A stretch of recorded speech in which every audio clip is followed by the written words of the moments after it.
What's happening, folks? This is Eli with EH Tutorials, and today I'm going to show you how to unclog your tub with this very easy hack. Let's get started. You will only need two tools to get the job done. The first thing you're going to need is a flat screwdriver. The second tool that you're going to need is basically a hair snake. You can get this at Home Depot or maybe even Walmart. But yeah, you'll need the hair snake. I'll put a link in the description of this video so that you can check it out and purchase it. The first thing that you're going to need to do is basically remove the lever.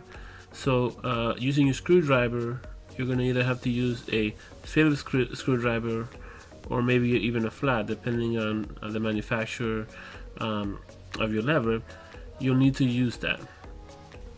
Pull it out and you're going to actually clean it later on. But put it to the side as you're working. Grab your snake and put it inside in that area and just start pulling in and out. So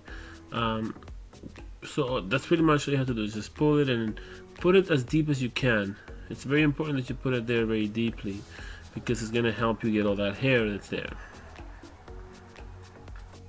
If you have difficulties getting hair out of there, the next thing you're going to have to do is twist it around as much as you can. If you twist it, you're going to be able to basically grab all the hair that is not letting itself get grabbed.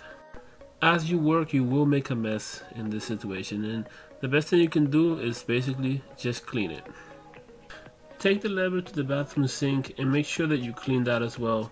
It's going to be very dirty because it's collected a lot of hair, and you want to make sure that you clean it so that you can put it back in there.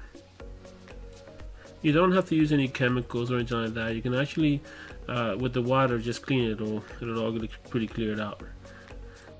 Now that you have cleaned it, it's time to put everything back the way it was. And all you have to do is just literally just put it in, just as I'm doing here in this video. It'll eventually go in there, and you should be able to put everything back in. And you can use your, in this case, I used a flat screwdriver. You can use that and just start locking everything in. Sometimes it's going to be a little bit difficult to put it back in, but it's not as hard as it looks. Just start doing it and then make sure you close it up, and that is pretty much it. If you live with someone that has a lot of hair, or if you shed a lot of hair through the year, you probably have to do this at least 2 times a year just to make sure that you clear it out, because with these tubs eventually you'll have a problem. So make sure to do it at least, I would say, at least 2 times a year. This is Eli with EH Tutorials. Make sure you like this video, share with your friends that may need some help with this stuff, and I will see you in my next video. Take care, folks.